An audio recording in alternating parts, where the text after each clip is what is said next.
productores de flores de diferentes pisos térmicos, aunque dentro del invernadero está la misma temperatura y la misma humedad, encuentran que la distribución altitudinal de los cultivos señala que esta plaga ha presentado tolerancia a esos productos.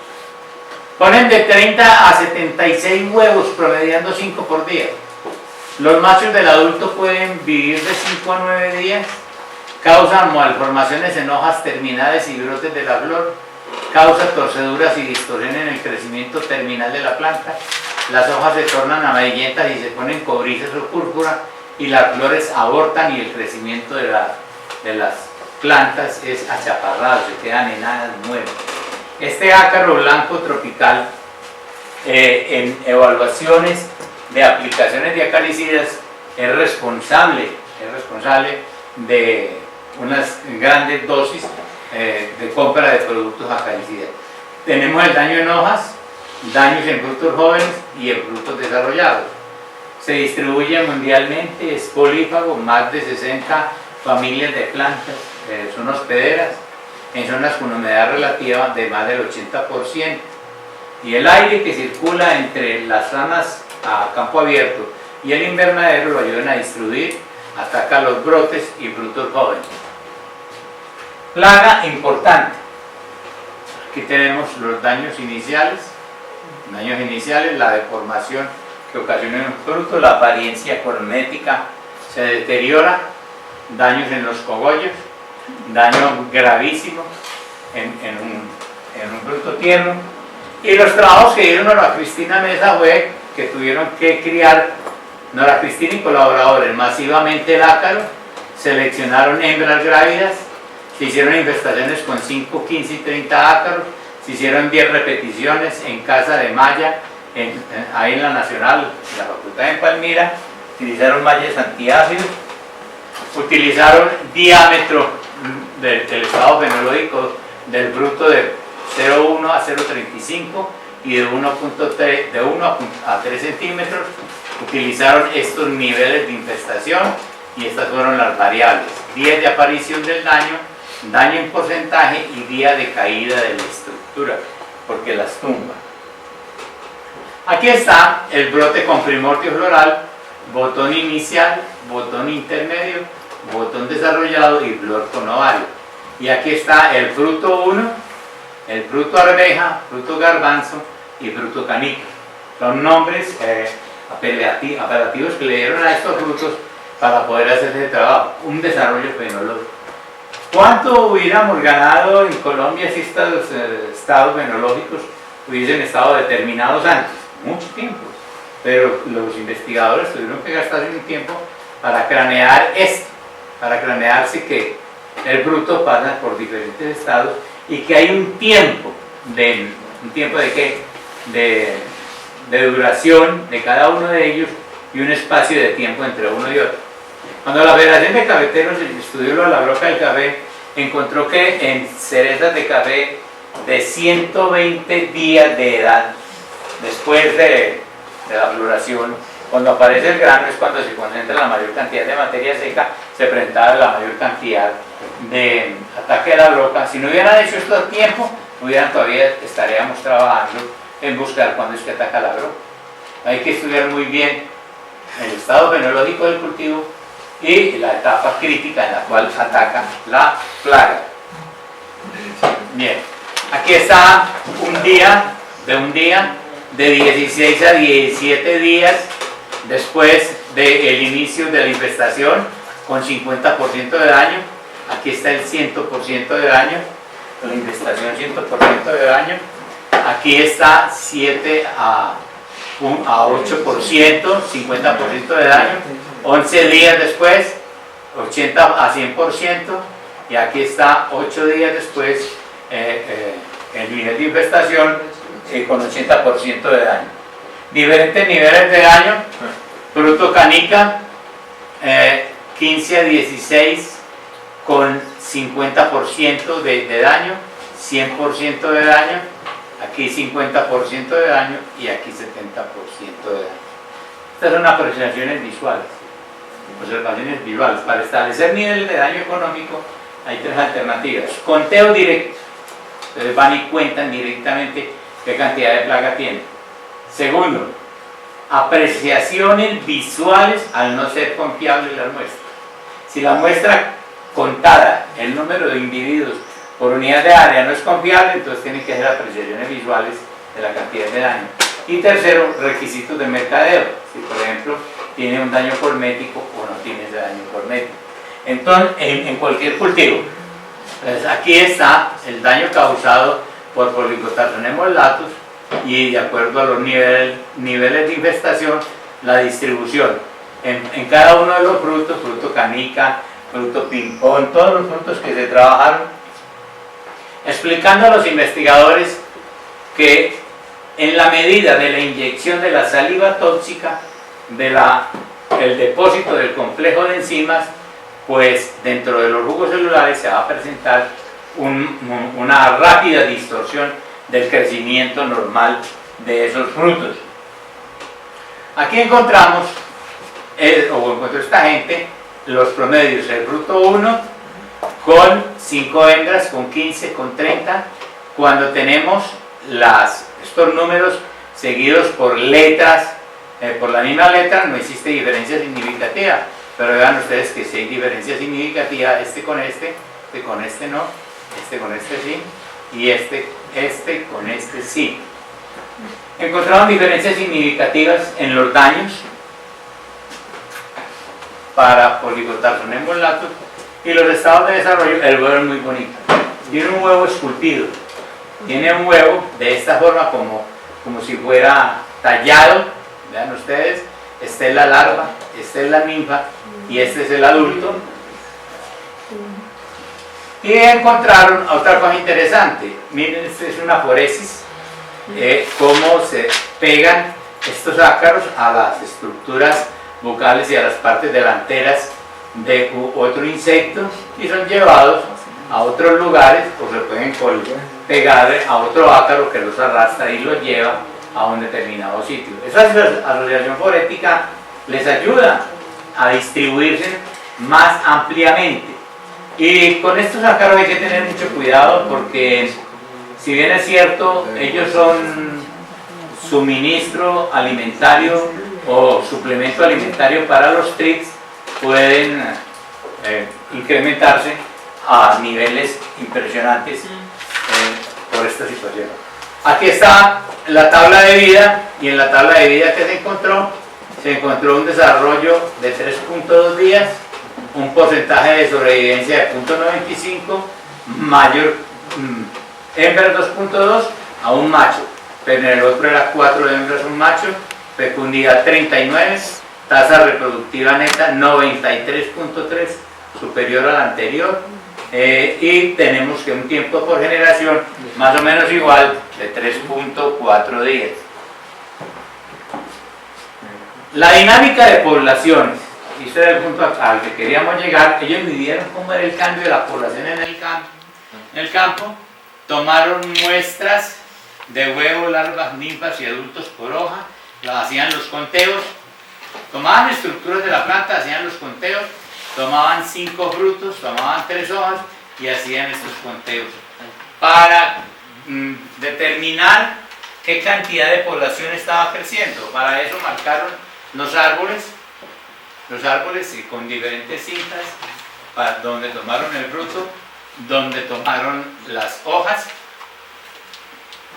y encontraron pues que la población de Phyllocotructa oleifera era variable en 3 estructuras florales de árbol por día hasta aparición del daño, era variable en el tiempo de esta manera, y cómo se alteraban los grados BRIS. Este trabajo les permitió a ellos más o menos dar un paso trascendental en el manejo de los cítricos para el Valle del Cauca. Ellos advierten en las cartillas, esto es para el Valle del Cauca, no es para todo Colombia, ni es para todas las fincas dentro del Valle del Cauca, porque puede cambiar de Caicedonia a otra zona del Valle del Cauca. ¿Dónde se encuentran los ácaros? Es una pregunta que nos hacemos. Dicen Alfredo Acosta y colaboradores, Darío Corredor, que en plantas de cultivo o en arbences, en el suelo, en herramientas, en la ropa de los operarios, en las bodegas, en las áreas sociales, en metales, en cuerdas, en maderas, en plásticos, en las telas, en las cumbreras, y hay la dispersión por humanos, vientos, aves, roedores y demás.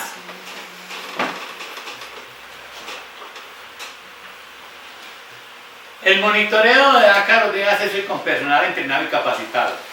Después de muchos trabajos, allí la Nacional de Bogotá, en la Sabana, encontró que el mejor horario era de 6 a 10 de la mañana el monitoreo de esto. El tercio de la planta era clave en el porcentaje. Los adultos, generalmente las larvas más las ninfas, se encontraban en la parte inferior, en la parte media, adultos más larvas y ninfas, y en la parte superior estaban los valores encontrados. Vean ustedes cómo en la parte media se encontraban los mayores porcentajes. Había que marcar los focos adultos, F1 adultos y huevos abundantes, F2 estados móviles y huevos, y F3 más estados móviles que huevos. ¿Algún referente que tiene? Se marca un foco y se dice qué tiene. ¿Cuál es la población móvil o qué es la forma biológica que allí existe para poder tomar una decisión? Estos trabajos corresponden a...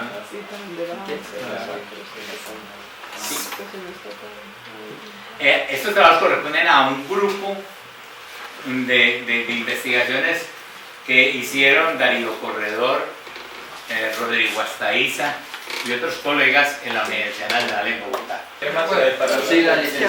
Son ácaros pequeños, los quisoseides.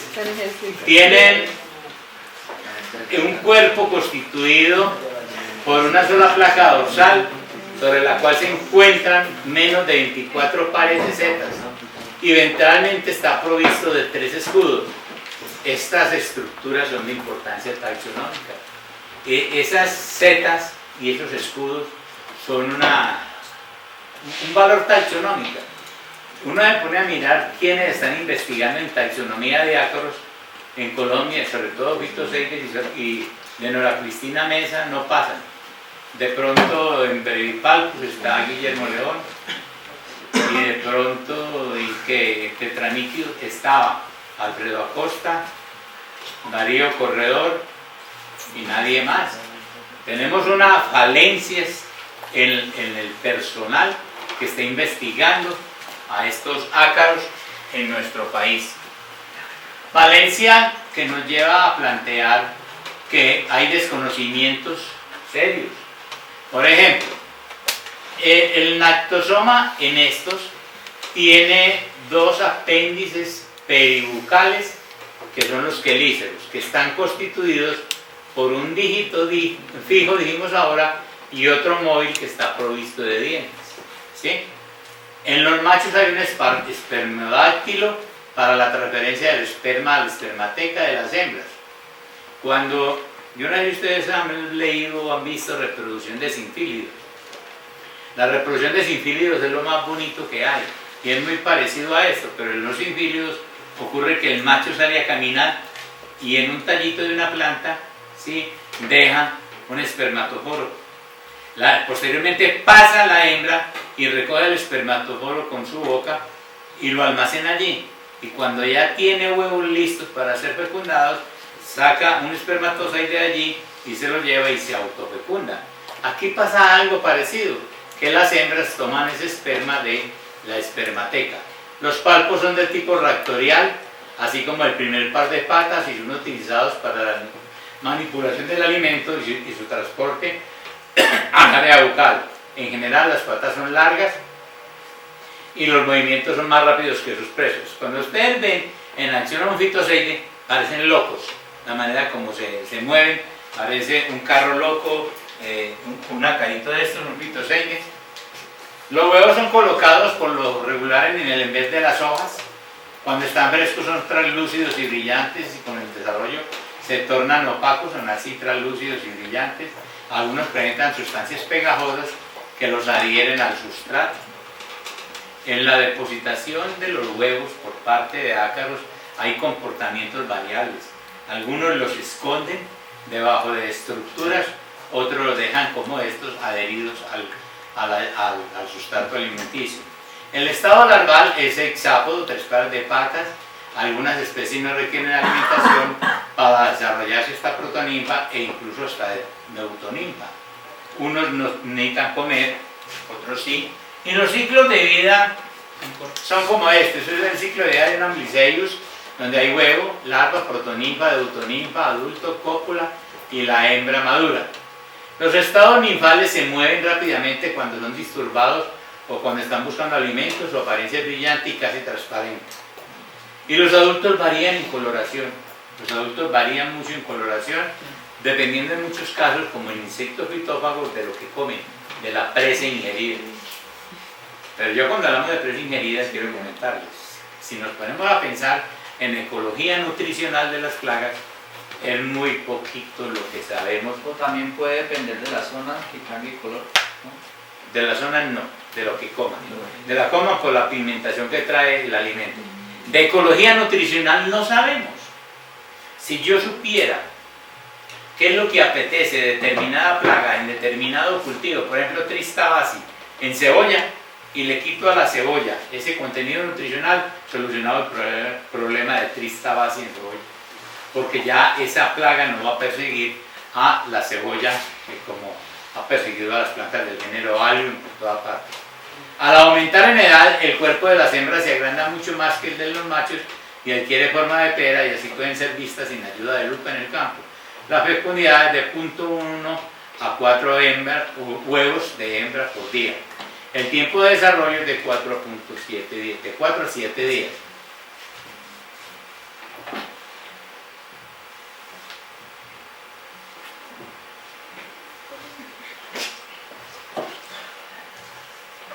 Una presentación de Phytoline. Phytoline es la Cooper holandesa, es una multinacional de control biológico. Ellos venden todo lo del control biológico y en feromonas. Ustedes entran a internet y encuentran una empresa que se llama Fermone, otra que se llama Feromone, donde encuentran las feromonas para todos los insectos que hay en el mundo, habidos y por haber, o los que han estudiado ellos. Klaus Jahe es un alemán de origen latino que trabaja en Venezuela, que en la Universidad Bolivariana trabaja con feromonas de insectos.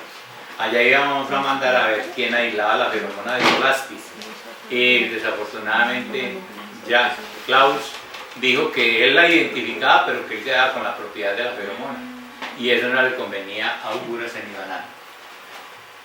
Succionan completamente a las presas hasta dejarlas completamente secas. ¿Sí? Ellos hacen este trabajo. Hay unos que son generalistas y otros que son especialistas.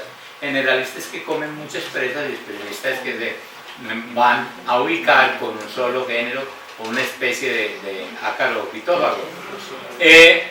Algunas especies complementan su dieta con materiales de origen vegetal, como el polen o las secreciones de las plantas. ¿Qué sabemos de polen? ¿Ustedes quién vio alguna materia de polen en su carrera? Ninguno. Palinología es una materia que debería ser obligatoria nosotros estudiar. Los americanos tienen establecido unas barreras, unas franjas con trampas. Antes de llegar al cordillo, ¿qué se llama?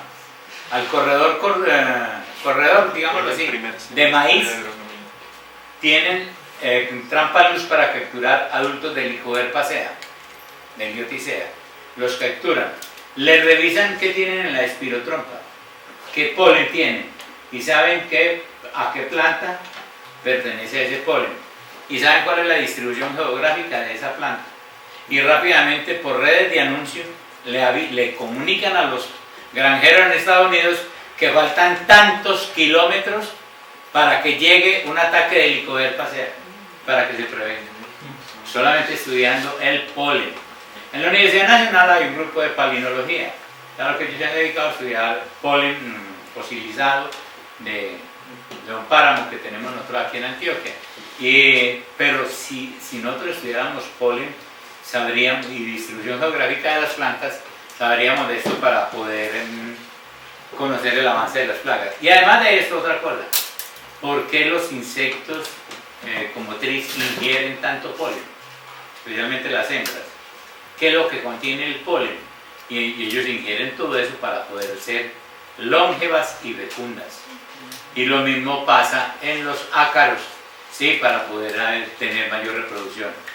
Hay algunas que entonces están organizadas, tienen sus preferencias alimentarias.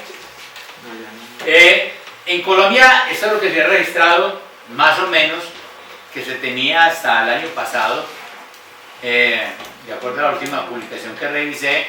En Amblyseius hay 23 especies, en Eusebius 13, en Galendron 3 especies, Neusebius 4, Phytoseius hay más de 2 especies, y Diplodromalus hay 3 especies. Se encuentran en todo tipo de hospederos, cítricos, guanábana, café, mango, en achiote, en yuca, en maíz, en papaya, en palmas, en anonáceas, en higuerilla, en vid, en algodón, en coco, ornamentales. En todo este tipo de plantas se encuentran este tipo de especies benéficas. O sea, aquí tenemos Galendromus, que acabamos de mencionar, Phytoseius, Neusebius, Diplodromus. Tenemos toda esta cantidad. Un plan general de exploraciones y estudios sobre enemigos naturales de los ácaros, ¿qué nos dice? Hay que identificar los fitófagos, los ácaros fitófagos, considerados como plagas en los cultivos, por ejemplo en flores. Hay que identificar los tetraníquidos que tenemos, identificar los enemigos naturales, o sea, los depredadores asociados a esas plagas, realizar estudios sobre la presencia, la biología, la distribución y ecología de las especies encontradas, recolectar las que son clave y determinar las más promisorias para planes de control biológico. Yo conocí los primeros trabajos en Palmira hace 35, 40 años de Saulo Kuratomi, un muchacho de origen japonés egresado de la Nacional de Palmira que empezó a criar fitoseides. Desafortunadamente eso no progresó. Bueno, es una película de esas que encuentran ustedes un ácaro fitoseide comiendo un tetraníqueo. Problemas para el control eficiente de ácaros. ¿Cuáles son los problemas? Mala identificación de la especie. Ustedes identifican equivocadamente la especie, en vez de decir es Stenotarsonemus spinki, y dicen, sabiendo que es un ácaro benéfico, entonces vamos a tener serios problemas. Malas técnicas de muestreo, hay que saber muestrear los ácaros. Deficientes esquemas de combate. Hay que hablar en términos casi de términos de pelea, de combate. ¿Por qué? Porque es que con los ácaros no les puede dar un milímetro de ventaja. Y el desconocimiento del control biológico existente. El control biológico de ácaros y el control biológico de plagas es algo viejísimo. Tiene más de 100 años la historia del control biológico. La historia del control biológico empieza con un coccinellio por allá en Estados Unidos, para el control de una plaga en cítricos, en Listeria purcasi, y ha tenido todos los éxitos que se quieran en todo el mundo. En todo el mundo. Y desafortunadamente, hoy por hoy, el número de proyectos que están andando de control biológico en el mundo son muy bajos. Una empresa a nivel de América Latina plantea que en cítricos estos son los productos que están autorizados, 1, 2, 3, 4 y 5. No deben emplearse estos productos en cítricos. El amitraz, por ejemplo, el amitraz es un producto que lo utilizan mucho los palmeros, no debe ser utilizado en cítricos y están recomendados para el control de ácaros en cítricos. Estos son productos que dan las dosis, dan el intervalo de entrada para el arador de los cítricos. Y vean ustedes cómo colocan aquí productos que nosotros debemos sacar de nuestro mercado. El clorpirifos debe salir de nuestro mercado colombiano. Por una cosa, el clorpirifos se encontró que es disruptor endocrino, ocasiona problemas en las crías del ganado, por ejemplo en el altiplano norte de Antioquia, abortan las vacas, se acumula en el suelo, se acumula en la leche se acumula en el pasto quipuyo, entonces no se debe utilizar. Algunos de estos productos no han llegado al mercado colombiano. Como les decía, esto es para Sudamérica. En Estados Unidos recomiendan este tipo de productos, continuando con lo anterior, para el nivel de Sudamérica, donde trabajan estos señores y donde ven ustedes productos como el Temic. El Temic es un producto notoriamente peligrosísimo. El Temic, el Aldicar, sí, es un producto bravo y muchas veces uno encuentra casos como este. Cuando llegó aquí Tris Palmi, el producto que más se utilizó fue el Timer. ¿Sí? El Timer que venía granulado, el agricultor lo machacaba, lo ponía a hervir por la noche lo enfriaba, por la mañana lo enfriaba y lo aplicaba, y al ratito lo tenía que llevar al hospital, porque el producto no venía recomendado, no era culpa de la empresa, no venía recomendado para hacer aplicaciones en bolsa de espalda y sobre todo en ese sentido. Y entonces aquí están productos, hay algunos que están en el mercado, otros no. En un trabajo que hicimos en el 2014, nosotros acá en la zona, encontramos que lo que aplican para ácaros en floricultura son estos los productos. Encontramos Morse, Canemay, Floramay, Vertimec, Oberon, Vulcano, Milbenot, Starmay, Misorron, Plumay y Sunfay. ¿Cómo hicimos? Aplicamos 250 encuestas entre colegas y entre empresas de flores y entre algunos jefes de campo, y les preguntábamos que nos dieran 4 nombres de productos de los más utilizados. No les dimos el listado y ellos incluían allá algunos con errores de ortografía, otros bien, y es todo lo que encontramos. Encontramos como el 55% estaba utilizando Canemay y Goberto. No sé si esto habrá cambiado, yo no voy a repetir este trabajo, pero sé que son los productos que más se utilizan. No sé si en año y medio habrán salido otros productos nuevos para el mercado, pero era lo que estaban aplicando estos caballeros en las diferentes empresas.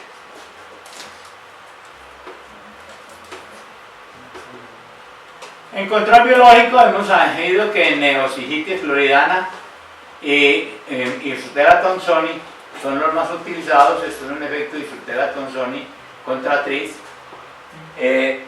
Estaban siendo utilizados, y también todos estos parasitoides para tris y parasitoides de huevos también se encontraron. Por ejemplo, parasitoides de huevos estos, y menópteros, por ejemplo, parasitoides como Polymema, que es un mimárido, que es parasitoide de huevos. Por ejemplo, en Sogata hay un mimárido, Trichogramátido megapragma, también nemátodos como Ovardula y Tripinema, son enemigos naturales utilizados para el control. Es un efecto de los nemátodos en un tris. Bien, en el desarrollo, para ya entrar casi en la parte terminal, a 2 diapositivas, de los fitosaides hay 5 estados biológicos: huevo, larva, protoninfa, deutoninfa y adulto, y a diferencia de los tetranífides no se observan estados quiescentes. Los huevos son colocados por lo regular en el enver de las hojas. Cuando están frescos son translúcidos y brillantes, ya habíamos dicho esto, y con el desarrollo se tornan opacos. Algunos presentan sustancias pegajosas. Eso es bueno para diferenciarlo de los tetraníquidos. El estado larval es hexápodo, no requieren alimentación para desarrollarse, ya habíamos visto esta diapositiva, pero la reiteramos junto con esta para señalar lo siguiente. En control biológico de enemigos naturales, en controles alternativos, no debemos escatimar ningún esfuerzo, y así sea repetir y repetir, tenemos que ser enfáticos siempre en esta parte. Hombre, este ácaro se comporta así porque es un fitoseide, porque es un benéfico, y esta plaga se comporta así porque es una plaga, y este ácaro benéfico se consigue con este nombre comercial, y esta plaga no se consigue con el nombre comercial. ¿Cómo llegó al cultivo? ¿Cómo llegó al cultivo la plaga? ¿Quién la trajo? Les voy a contar una historia. Inversiones Targa era una empresa que queda en Piendamo, Cauca. En Piendamo, Cauca, esa Inversiones Targa se establece y establecen los invernaderos y las plantaciones de flores, las flores que van a exportar, y no establecieron baños para los operarios agrícolas, a los trabajadores. Entonces se presentaron unos problemas serios de infestaciones de ácaros. ¿Y qué se encontró?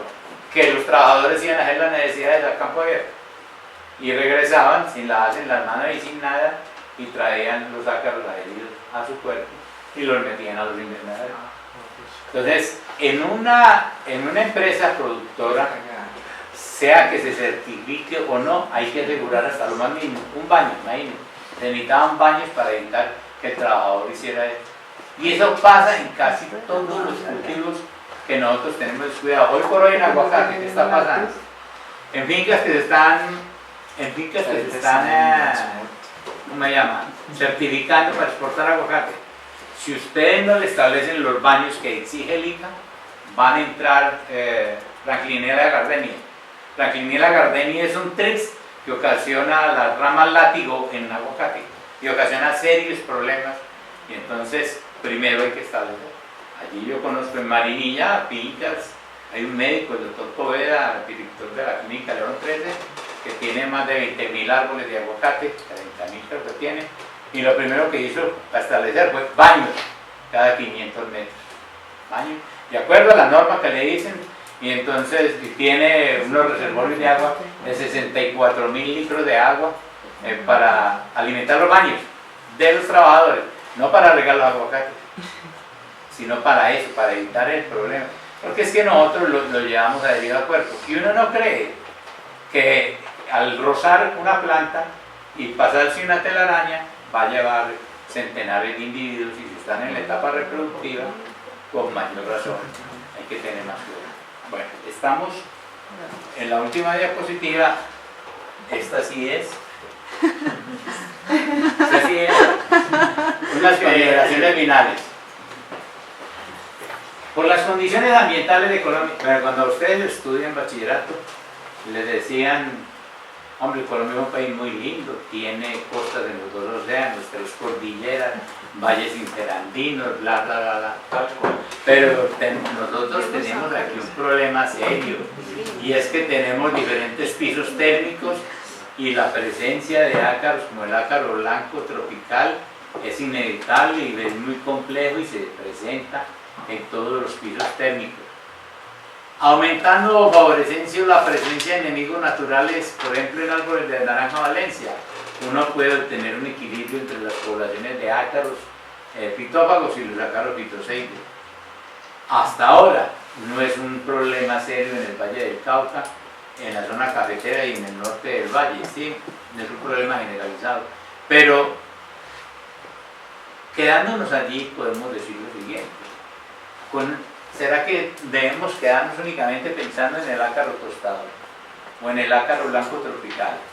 ¿O tenemos que incrementar el acervo con toda la información que les he llegado a dar de que tenemos muchos problemas de ácaro? ¿En dónde nos quedamos? ¿En poquitos o en muchos? ¿O en el medio? ¿O hacer un balance? Porque el caso no es decir, hombre, yo conozco ya ácaros o hay tantas especies de ácaros. Porque si uno se pone a evaluar, con toda seguridad va a encontrar que este listado se incrementa de año a año. El de ácaros fitófagos se incrementa. Afortunadamente aquí se conformó la Sociedad Colombiana de Acarología. Es una rama dependiente de la Sociedad Colombiana de Entomología. Como les dijo el doctor Pavón, yo soy socio fundador de Socole.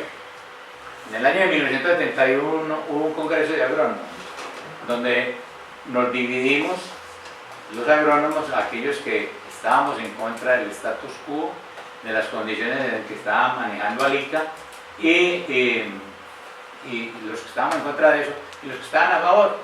Y allí un colega, Benigno Lozano, le dio por proponer mejor, dejemos de pelear tanto, ¿Por qué no nos unificamos? Entonces hacen la mano los que trabajan con control de plagas en cultivo, entonces creemos una sociedad de tecnología.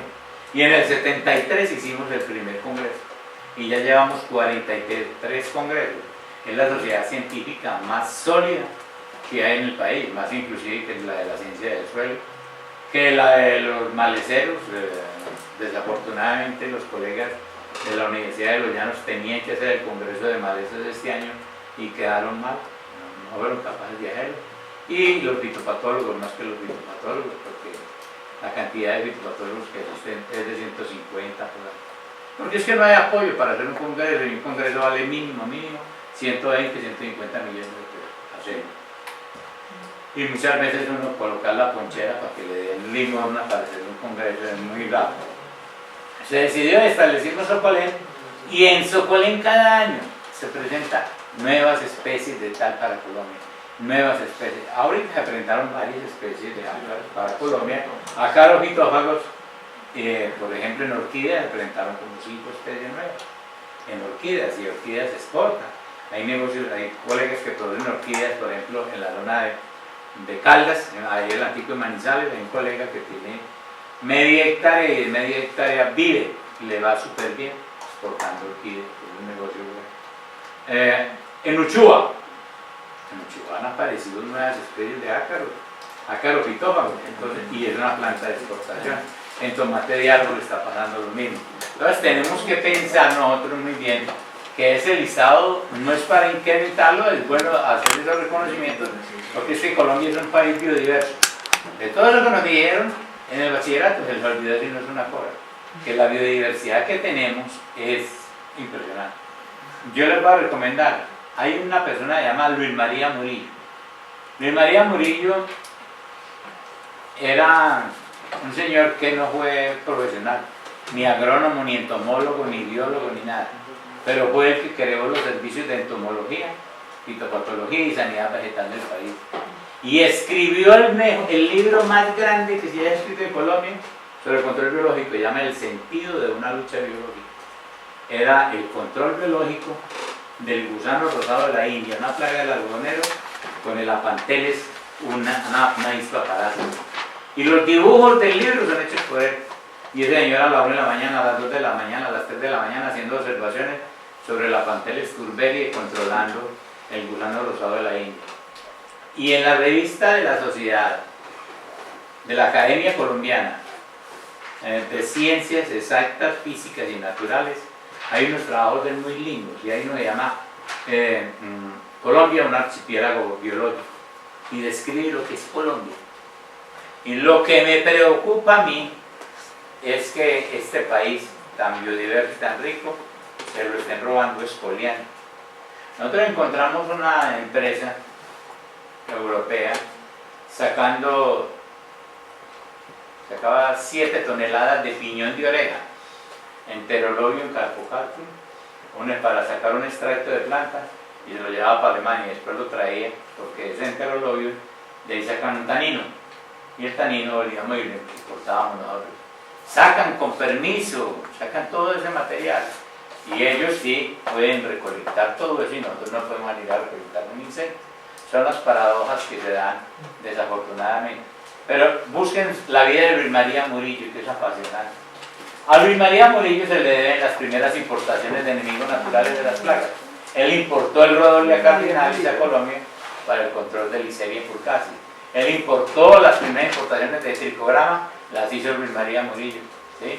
Y él, como en una época estaba creciendo ese servicio de sanidad vegetal en Bogotá, en el Ministerio de Agricultura, a unos políticos les dio por quitarle el puesto.